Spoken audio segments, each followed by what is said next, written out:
नमस्कार प्रेक्षकांनो, स्टार प्रवाहावरील लग्नानंतर होईलच प्रेम या मालिकेच्या आगामी भागात आपण पाहणार आहोत की पार्थ काव्याला पाणीपुरी खायला घेऊन जातो.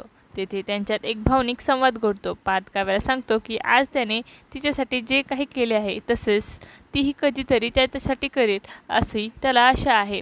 तो पुढे म्हणतो की आजची पाणीपुरी मी तुमच्यावर उधार ठेवले आहे. हे बोलून दोघे गाडीत बसून निघून जातात. मात्र काव्य काही उत्तर देत नाही. या दरम्यान नंदिनी आणि जीवा देखील पाणीपुरी खाण्यासाठी बाहेर गेलेले असतात. सुरुवातीला जीवा नकार देतो, पण नंदिनी पाणीपुरी खायला लागल्यावर तोही तयार होतो आणि दोघेही मजेत खातात. पुढील दृश्यात सर्वजण घरी परततात, जिथे घरातील मंडळींनी लग्नाचा पहिला महिना पूर्ण झाल्याबद्दल खास सेलिब्रेशन ठेवलेलं असतं. घर सजवलेलं असतं आणि आनंदाचे वातावरण असते. पार्थ आणि नंदिनी खूप खुश असतात, मात्र काव्य आणि जीवा काहीशी विचारमग्न अवस्थेत असतात. काव्य पार्थला विचारते की हे काय चाललंय.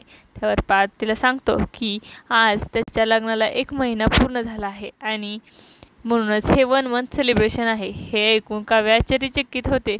आता पुढच्या भागात पार्थ, काव्य, नंदिनी आणि जीवा यांच्यातील मतभेद कसे दूर होतील हे पाहणं उत्सुकतेचं ठरणार आहे. तुम्हाला जर आपला व्हिडिओ आवडला असेल तर चॅनलला लाईक, शेअर आणि सबस्क्राईब करायला विसरू नका. धन्यवाद.